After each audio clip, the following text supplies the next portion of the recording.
Me, Nu, Liam, Wait, welcome everybody to TRC 57 speaker series, Learning with Syeyutsus.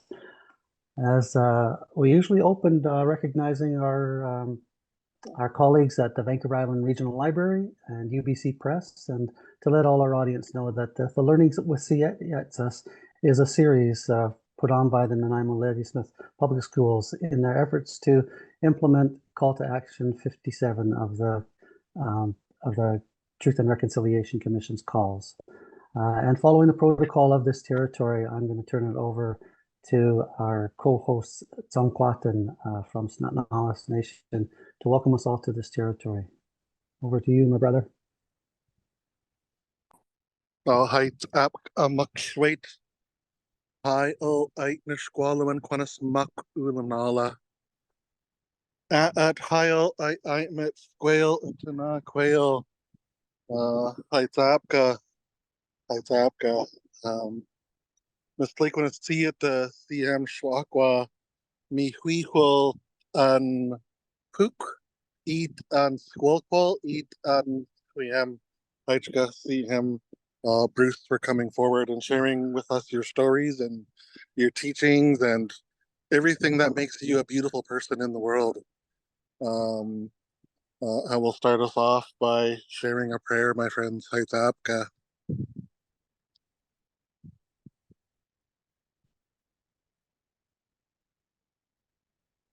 Oh, oh,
Mi halital.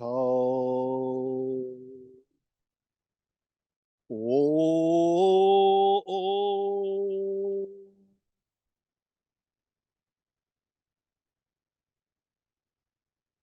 Whoa,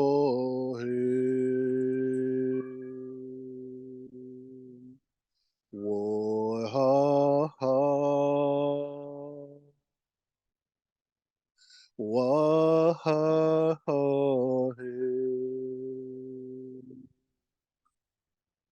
Chachas Atmain Hydra at House Whale Hydra Neat Hali Hydra at High all I Tama eat of Max Demi at Tana Quail to Max Quail Hydra Tana Schwala Quatitzel Namet at Tana Quail Die for me Sachen Tana Schwala was the new at the cocky out for me Sachen stuff Tana Salawa Schwala for me Sachen to Thema CI at Tana Quail Hydra Quats Twa ear Tana Tama at Tana Quail ito Max Quail now a squam comes at the Salit Hydra. It's Apka. All right, my brother. One of the things that Lawrence and Stephanie and I have tried to do over the years together is use the medium as a message for Marshall McLuhan. And so that's why we start in the protocol. The land here recognizes the language, and so the land becomes part of our meeting. The ancestors become part of the meeting, and that song brings them all together here and creates this space. A great lesson, of course, for systems change using the protocols of that land. So thank you very much for doing that, brother. We are very pleased today to welcome our guest, Bruce Miller.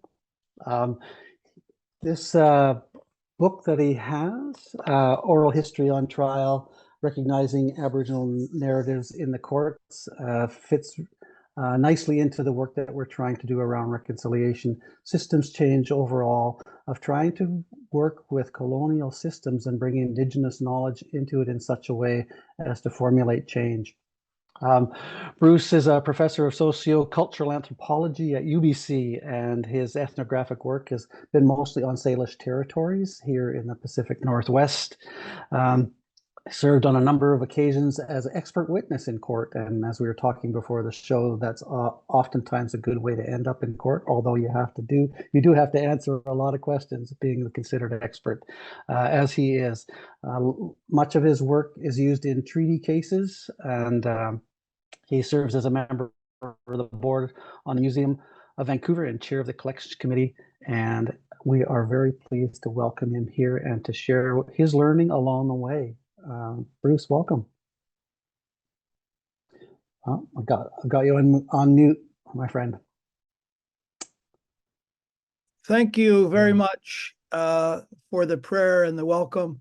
And so, so I'm Bruce Miller. My full name is Bruce Granville Miller. I use my middle name because there was a very famous Coast Salish man named Bruce Miller who I knew, the late Bruce Miller. And I'm now professor emeritus at UBC, although I'm still doing anthropology. And the way I got into the material that we're going to talk about today is I went to do my PhD dissertation back in the 1980s and I worked at the Upper Skagit community on the Skagit River in Puget Sound. And the tribal leaders wanted me to prepare ethnohistorical materials and other materials which would eventually end up in a case called the United States versus Washington, one of the phases of the famous Bolt decision down there that has to do with fisheries.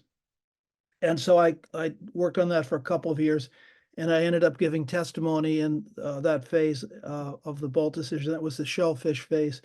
And then somehow later, I didn't set out to do this in my training or my thoughts, but I somehow ended up getting into court in all kinds of cases, mostly with Coast Salish communities, but not entirely. So cases in the Human Rights Tribunal, in land claim cases, in treaty fishing cases, even in criminal cases, family law, and so forth. And so I realized that the way I was positioned doing that I could write about these processes and how they were for the Indigenous communities involved in them. I could write about them from the inside. So today I want to talk about, in particular, about oral history materials, and I'm going to do it in the form of also partly in telling some of my own stories about that. So shall I get rolling into it? Okay. So this is a book I published a few years back called Oral History on Trial. And I just want to tell you that following the Delgamuukw case, there was well, I'll talk about that case in a minute, but I wanted to put down the critiques of the Crown arguments that were being used against Indigenous oral histories in federal courts in Canada. Thank you. Right. I wanted to lay down the critiques that I generated against the Crown evidence so that all Indigenous communities in Canada or the United States, and I found out in New Zealand and other places have looked at this book. So you'd see the counters to the kind of arguments the Crown was coming up with. So following Delgamuukw, the decision in Delgamuukw that gave equal footing of oral histories to historical materials, the Crown got their own expert who created a kind of background document and then knocked out oral history testimony in about 32 cases across Canada from Mi'kmaq territory to Lac Whilame on the west coast. But the court said, and Canada was the first to do this, they said that oral history materials would have to be used so that the otherwise the burden of proof in the cases that were being brought by Indigenous people against Canada, that it would be impossible. And then sometimes the oral narratives, the oral materials were the only source of evidence. Well, I see one of my Brazilian friends has come online. Sometimes is the only source of evidence. And so oral history materials would be necessary to render Aboriginal rights accessible. I think, Stephanie, if you go to the next slide. Here I'm just showing you the Supreme Court judgment, the third case, and you can see the justices who were involved in those cases. And Beverly McLaughlin was one of them. And so one of the problems then is if oral history materials from Indigenous communities is going to be used in our common law court system, then how is it going to happen? And so there's some issues that came up initially. And one is the issue of the nature of evidence law and the hearsay rule. So given that there are two types of testimony that can be given in court, and lay testimony is one kind, and those people are limited to talking about things that they've seen or heard, or I suppose smelled themselves, and expert testimony in which experts can bring in other materials to draw conclusions. By the way, one of the things I've argued, and the Indigenous Bar Association has argued, is that one way to get around the hearsay rule is to accept oral historians from communities as themselves as experts giving testimony. And so that's something underway, I think, in Canada. Chief Beverly McLaughlin said that the rules of evidence regarding, this is the language used there, Aboriginal cases cannot be strained beyond reason. So it's still an issue at stake, how these oral materials are going to be included. And there is some training of Canadian judges about it. I might add that one of my Brazilian colleagues and I published an article about this issue comparatively in Brazil and Canada. And that paper is used to train judges in Brazil about dealing with Indigenous issues. I think if you go down to the next slide. Oh, yeah. So I want to talk for a moment about some of the oral historians that I've worked with, I've had the privilege to work with, and from whom I've learned something about the nature of oral history as a genre, or as a format. And well,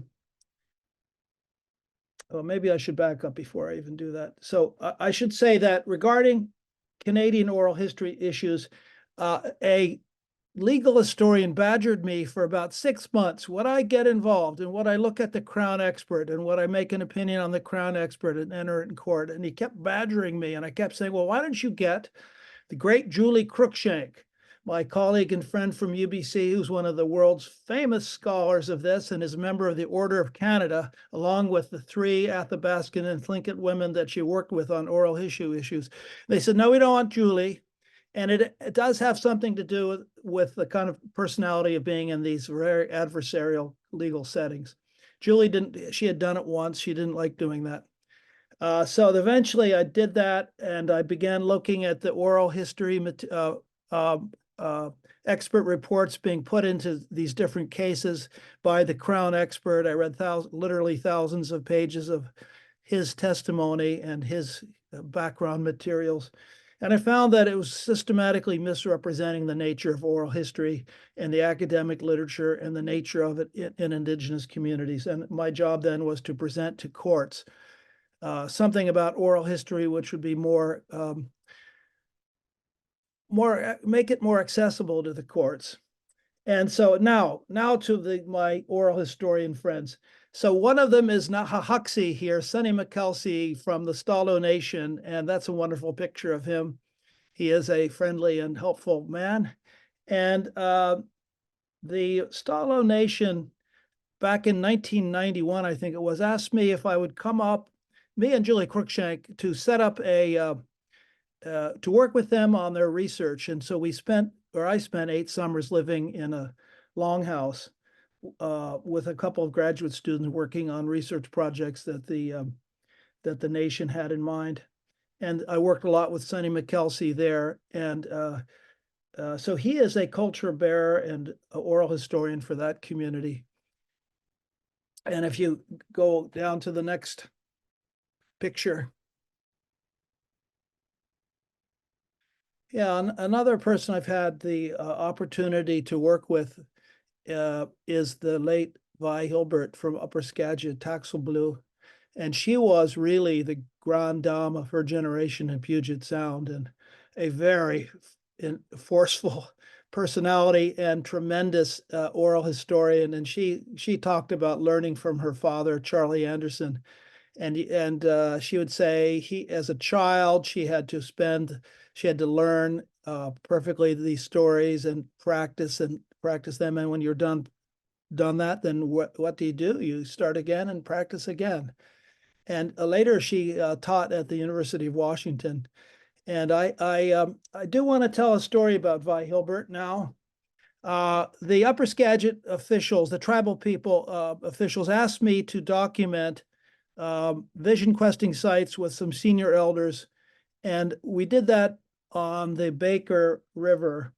What used to be the Baker River now is the Baker Lake on the other side of Mount Baker. If you look from Vancouver, you can see Mount Baker. So this is on the undeveloped other side. And we stayed in a cabin for several days. And one of the days we were out on a boat on the river. Oh, by the way, it's an unusual thing to be asked to document spirit questing locations which are private, but they wanted to do it to help protect these lands. And so the materials that I generated there are not in the public domain. They're strictly in the hands of the tribe itself. Anyhow, the story, what happened? So we were in a boat on the Baker Lake, and Vi had been there 80-something years earlier when she was 4 years old with her father, Charlie Anderson. And he was a straw boss. He was gathering some of his tribal community members to run cedar bolts down the river, down to the mills. And she was there as a little girl, and watched all this. And here's the story. So we were in the boat, and suddenly Vi said, "This is where my father was hit with power." And he was hit with spirit power while he was there at the lake. And I noticed something, that the lake was about 60 feet deep, but where there was a depth reader, and it was about 200 feet deep at the spot where Vi told the story. Now, the interesting thing is she was blind at the time that she was with us. She had she was legally blind and had just a tiny bit of sight, and she couldn't have seen the depth reader. And the very next day after this work that I did with Vi and two other senior elders, I was in the archives at the University of Washington, where I'd worked many, many times in preparation for litigation work for them. And I happened to find a very thin little file that I had never noticed, and I pulled it up. And her father, Charlie Anderson, in the 1920s, had told the story of being hit with power to someone who had transcribed it, including his power song. And here's the thing, it happened at a waterfalls. So we were over the waterfall. We couldn't tell that because it's a lake now, but Vi, who can't really see at all, could sense that and knew where she was, even though she hadn't been there for 80 years. Anyhow, I tell that as an example of how oral histories are created and might be evoked. And just to give a sense of who Vi Hilbert was, the great Vi Hilbert was in her lifetime. And if you go down, thank you.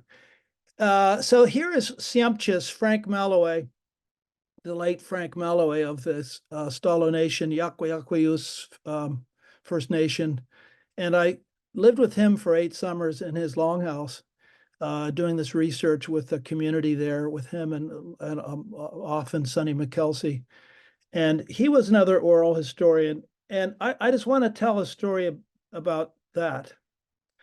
I was in a project to study homelessness from different cultural traditions. So Buddhists were there, and Sikhs, and people from around the world. And I went to talk to Frank and to Sonny about the idea of homelessness in a Coast Salish setting. And they told me quite different things. Frank talked about the various people that he looked after in his longhouse as a chief. And I had been in the longhouse with some of these people, and he talked about that. And Sonny told me the story of Tiwit, a culture hero who was cast out of his village because he had begged for food. And when he was out of his village, I'm just going to give a truncated version of this story. He had encountered spiritual beings and had developed hunting skills, and he returned to his village at a time of starvation and was able to feed his people. And so, in effect, some of these spiritual stories of people that leave the regular domain of humans and go into a spiritual domain could be regarded as stories of homelessness, but also makes the point that all the people in the community are valued. Anyhow, Frank was another person who I had a chance to learn from and think about these things when I was involved, trying to work out how I want to talk about oral histories and present a different version of oral histories, and also more significantly critique the Crown version of oral histories. Let's see now. I think if you go down to the next slide. So now I want to talk about some of the specific arguments that the Crown was making in their effort to dispute and disrupt oral histories being used as evidence in court, other than just the problem of the type of witnesses at hand. And one of them could be called the problem of contamination, of which there could be said to be two types. And so at one point, I asked Sonny McKelsey to come to my house and come in and have lunch and talk about oral history materials. So here it is, Miller talking to an oral historian about oral history in court. Now, Sonny had never been in court. He hasn't served as an expert. And when I told him some of the arguments that the Crown was presenting, he was completely stupefied by the ignorance of them and the abusiveness of them. But there had been an anthropologist before me at UBC who taught some of the same courses, and this is the late Wilson Duff, who's kind of a noted figure. And when I told him about this contamination theory, by the way, I should tell you the theory before the response.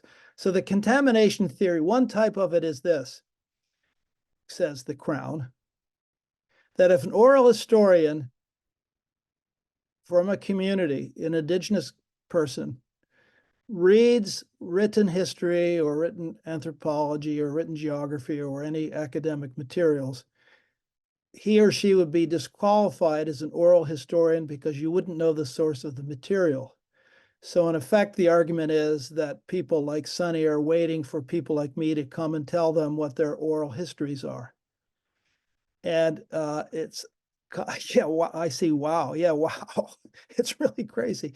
So I told Sonny about that, and he just looked at me and he said, when I read Wilson Duff, I'm trying to figure out what the elders said, and not trying to critique Wilson Duff. He did some good stuff, but Sonny's response inverted the Crown argument. Nobody in these communities are waiting for me to come and tell them.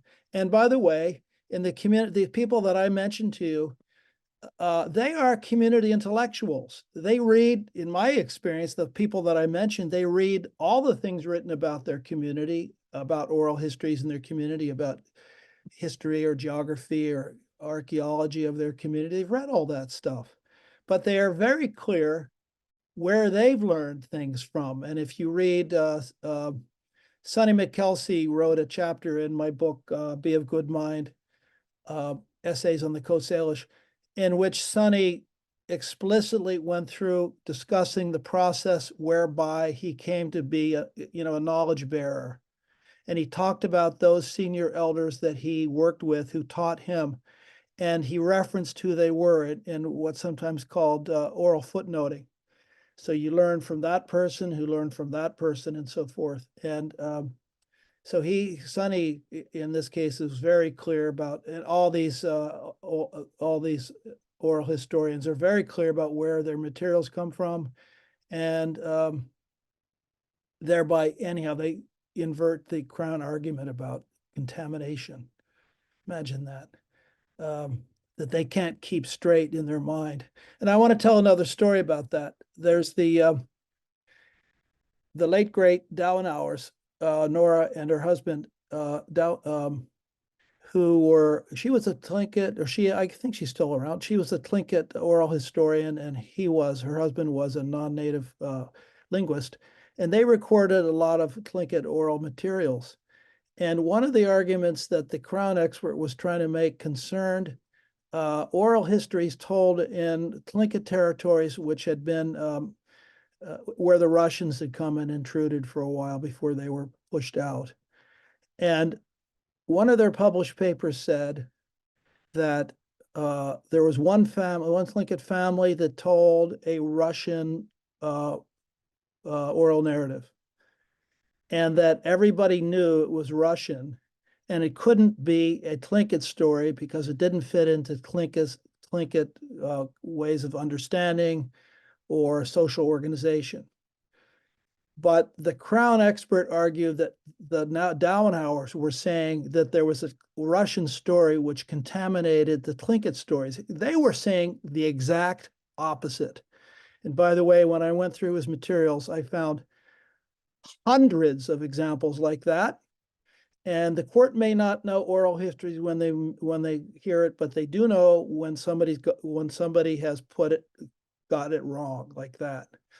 And so I was able to present those ideas in federal court in Canada. And the court preferred my argument about it. I was in one case I was in, the Crown expert the community had, these were two Cree communities, and they had been merged into one Cree community. But prior to that, they had taken treaty and they'd had the land reserved, and then the Crown had come in and merged them and took half their land. And so they wanted to be separated back out and get all their land back. And so they had worked together with the elders there to record oral histories. And the Crown argued, well, these are all, you can't use any of these because of something, something, something. And what I argued was the role of experts, the role of academics is to find ways to use materials, not find ways to disqualify materials. I argued that to the court. And by the way, since I'm thinking of it, I want to tell another story. So while that case was going on, I gave my testimony, and then the Crown expert was up, and he had the first day, and after his first day of testimony, in the middle of the night, in 3 o'clock in the morning, it dawned on me the simple way to get at this difference between his approach and mine. And that was to get him to acknowledge that Julie Cruikshank was the gold standard in academic studies of oral history. And Cruikshank said oral histories are anchored in the past. That's her language. And he, the Crown fellow, said that oral histories are created in the present. So I emailed this to the lawyer. I mean, it's just really simple, isn't it? It's just down, you get it in 1 or 2 sentences. And I emailed it to the lawyer, and he opened up the next day. Is Cruikshank, like one of the leading scholars? Oh, yes, of course I use Cruikshank, of course. Well, Cruikshank says oral histories are anchored in the past, and you say they are created in the present. And I think that distinction really won the day. And anyhow, that was a fun moment. Don't always get fun moments, but that time it did. Okay, so if you could go down, Stephanie, to the next one. Oh, yeah, that's supposed to have gone up. I had actually moved it. Do you like that image? It's a hatchet job. It really felt like a hatchet job that I was responding to. So if you go down to the next one yet again. So a second kind of contamination argument is this. That if the oral histories you are using contain what could be called world motifs, then they can't be accepted as oral history from a particular community with relevance to information that the court might find useful in some kind of a treaty case or some kind of a land claim or whatever it might be. And so I've put here a picture of a European-style trickster, because tricksters are spread around the world. He is a fox. When I was a little boy, I watched a TV show where Sir Guy de Guy was the fox, and he was always tricking everybody, so I called my brother Sir Guy de Guy. Anyhow, that's the second kind of contamination argument, that if your oral history is built around one of these trickster figures, then the whole thing is disqualified. But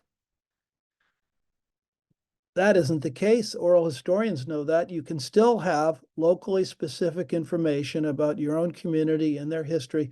And I should say, even more specifically, about how people in their community at one point, or maybe continually, understood the world.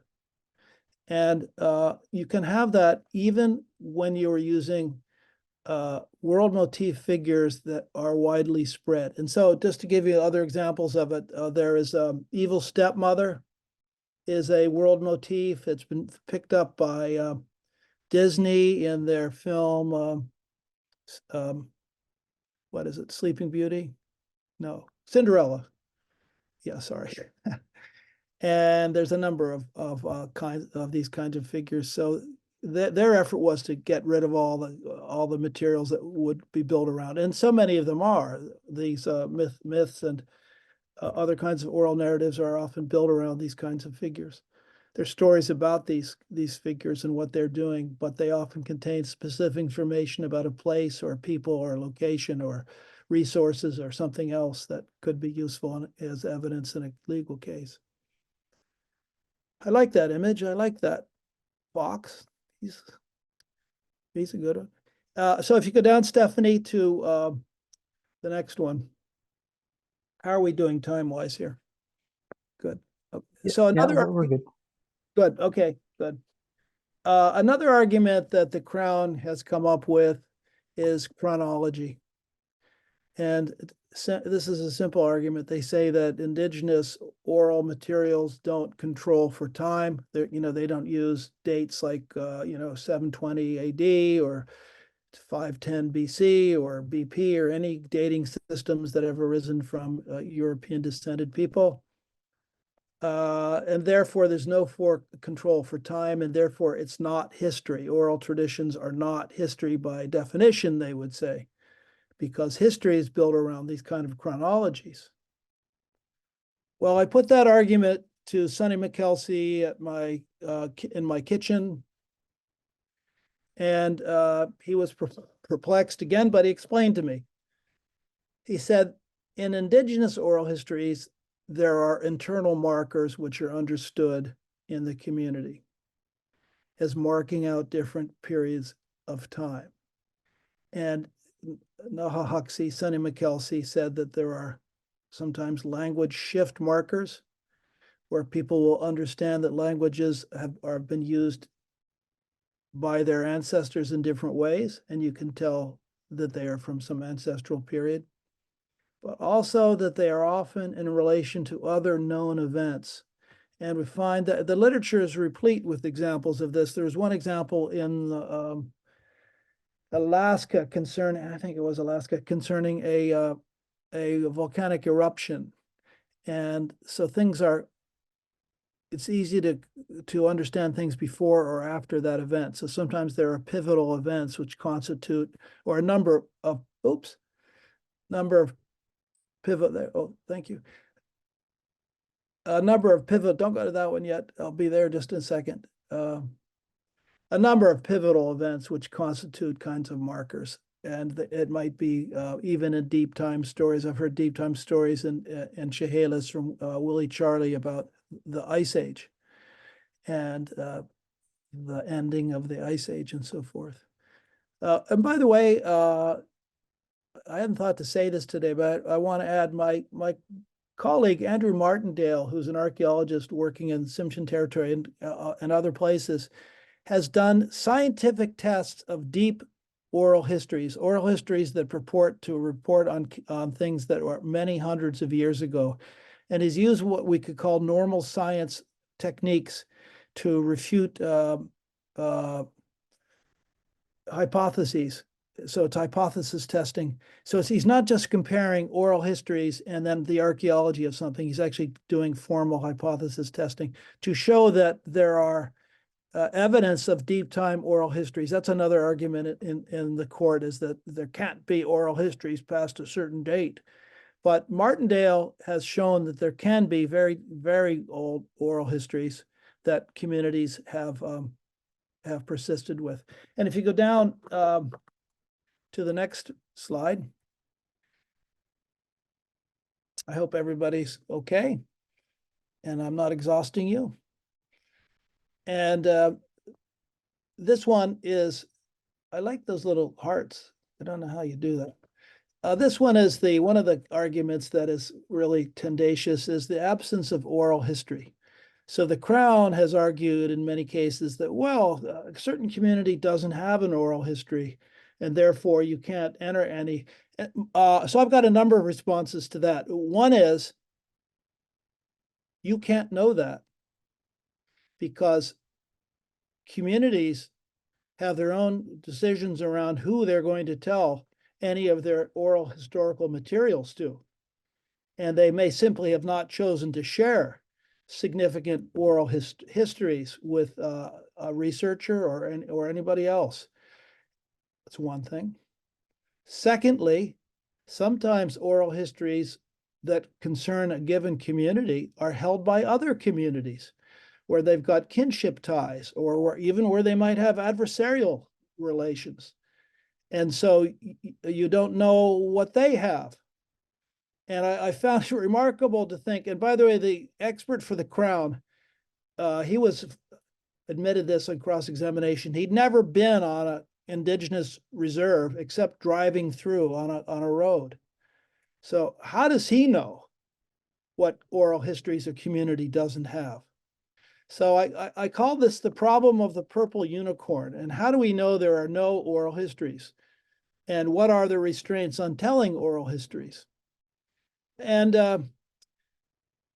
yeah, and one of the cases that came up following the work in the 19-teens of a famous anthropologist of the period, who said, why in prairie and plains communities in some particular communities, are there no stories of the coming of the horse? They don't have stories of the coming of the horse. And, after Spanish bringing horses, which end up in indigenous communities. And so therefore they don't have oral histories. But instead, what I ask is, instead of stories of the coming of the horse, there's stories of the social and cultural transformations that arose in communities after they had horses and were able to use them in all kinds of ways. So the Crown doesn't get to arbitrarily decide what kind of stories indigenous communities ought to have. And if you don't have the kinds of stories we say you should have, then you don't have stories. And so that was never true. And so the absence of oral histories as an argument fails on multiple grounds. And so these are, how are we doing here? These are some of the arguments that the Crown has used. And so Ted, how are we doing? Should I talk further, or should we stop now for questions and discussions? No questions have come up, just comments in the chat. As you can see, that point about sharing and knowledge of a certain people's histories, and because they don't share, then it doesn't mean that it doesn't exist. No, we're good for time. We've got about 20 minutes left. Bruce, I'll stop us about 5 minutes left, because I'm always curious about our guests' personal journeys in this, and your extensive time that you've spent in Coast Salish communities and with the elders that you introduced us at the beginning to, I think will be of interest to our guests or to our audience today. Right. Okay. Okay. Let me think of some of the, now I've got to think for a minute of some of the other arguments about oral history. Well, I can jump in with a few questions if you'd like. Okay, good. Yeah, do that. Okay, good. You've had to represent, you've got the opportunity, and it's quite a humbling opportunity, I imagine, to represent some of these communities and their treasures and their stories and their elders in court. Can you talk a little bit about some of the ways that you've seen the court system changed to if not welcome those narratives, at least adjust for them? Yeah, so as I was saying, Canada is the first jurisdiction to officially recognize oral materials. By the way, I use the word oral narratives to encompass both what are sometimes called academically oral histories or oral traditions, because I think those distinctions aren't significant here. There's a wide variety of materials that could be called oral narratives, and they could include gossip or formal oral narratives, such as the ones in the Coast Salish world, the Squelqueld and the Squelquiam, these two different types of oral narratives, which one of which are sort of official histories and the other are family stories. And so many communities have particular types of oral materials that they work with, and they're very specific about it. And I should mention that I hadn't, I'll add this here, is that one of the other arguments the Crown kept making was that they would try to take on a particular oral history and try to show that it was told in various ways, either by the same person over time or by different people. So they would say, oh, well, you've not got this right, and this can't really be acceptable as evidence. And I put that to Sonny McKelsey too. And one thing he said was that it isn't the Coast Salish tradition to reject out of hand other people's oral histories. It's to find ways to work with it or maybe sharpen your own insights rather than make it as a practice of rejection. So that's been one of the Crown strategies. I put that also to my brother, who was a lawyer and a judge. And he said, well, in the common law, there's the idea of persistence of central message. So it doesn't have to be all the details. If there's a persistent central message in materials that you're using as evidence in court, then that's acceptable. So that's one of the really, I don't know if I'm answering your question or I'm just getting off completely. Yeah, you are. I think one of the things that you talk about in your book is the court's efforts to decontextualize, to get to a granular piece. And in our oral histories, that's not the case. It's all about context. My late cousin Trish, when she was doing her PhD work, she talked to her mom, and her mom told her a Cogill story, and Trish said, "But is that the true story?" And her mom said, well, that's the way we tell it here, but our relatives in Kinkham, they tell it this way. And then our relatives in London Harbor, they tell it this way. And our relatives in Quatsino, they tell it this way. And so she just shared all of those things. And all of those truths could exist at the same time and be welcomed. But that's not the case when it enters into the legal arena. Right. Well, I want to add that both Weihilbert and the famous oral historian and Julie Cruikshank, the Order of Canada scholar of oral histories, they both told me the same thing, which is that people tell stories in different situations for different reasons, and the stories are always about how to deal with the world in the present day. They're not just antiquarian things, although they may have that, relevance to your ancestors, but they're always about dealing with the world, and they have to deal with the world. And so that's one of the general features. So I should say that the Canadian courts have provided more opportunities or space for oral histories. And by the way, when I retired from UBC a year ago, in my very last class, which I called the last class, this was my message to students, was that the world is going to be really transformed here in the DRIPA period, as we begin to integrate Indigenous legal understandings and other kind of understandings into our legal system.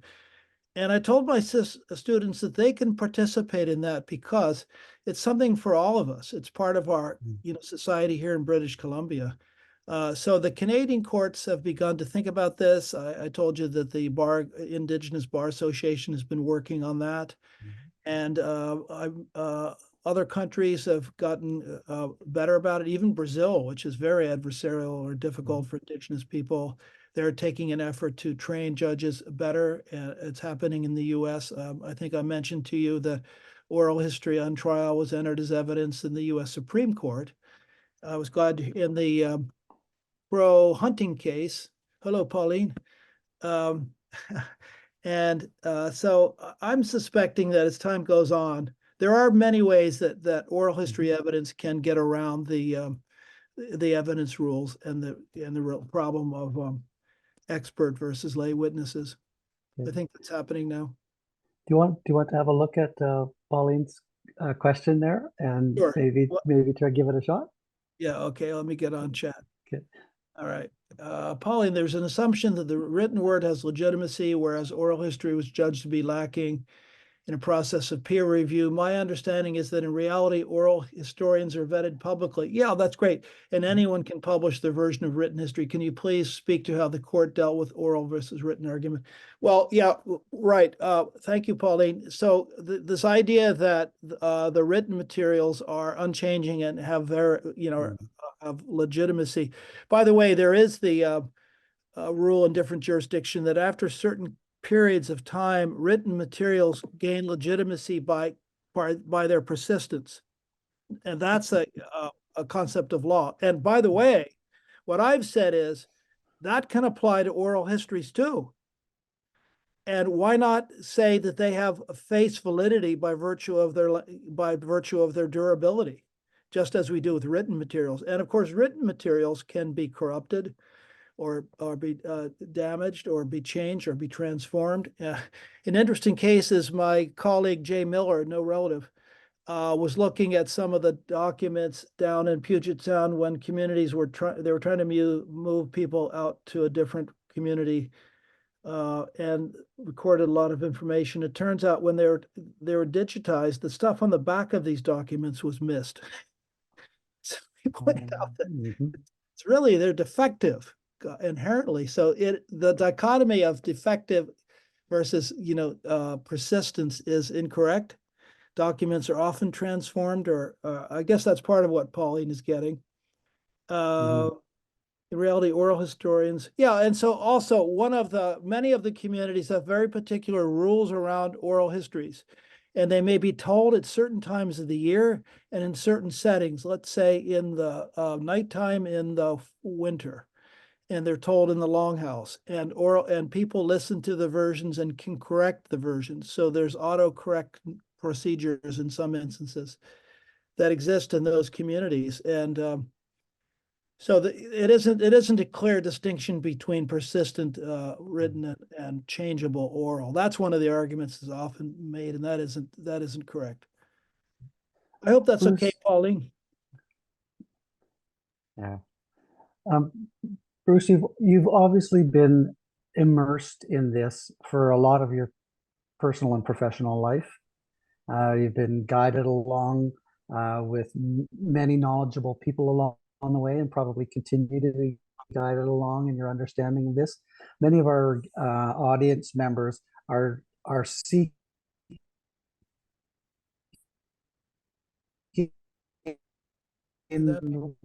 You've frozen up there. Ways to be helpful. Oh, good. Say that again. Back to a time where you knew that, yeah. Can you think back to a time where you knew nothing about this world, and maybe provide some advice for folks who are just starting on this journey of understanding? Yeah. Well, one really simple thing is there's a whole lot of oral historical material in communities on things like reel to reel and all kinds of every different format that's come along and then has been lost and forgotten. My own dissertation I can't access because it's on floppy disks like that, and that machinery is gone. So, and one of the major things that comes up that's relevant in all these kinds of resource cases, or land claims or water rights or any of those things, is the place name research that can be done in communities. So if the names and the stories associated place are just gold in litigation, because it shows an unfettered connection to that place prior to anybody else, or except maybe another First Nation perhaps. So place name research is probably, the most important thing that can be done. And secondly, all of those resources that are sitting, unused in various places. One of my former students, who's from Haida, has been working with materials from her grandparents, that are just stuck on reel to reel, and they are deteriorating. And just imagine things from chiefs from, in her case, from, 1950.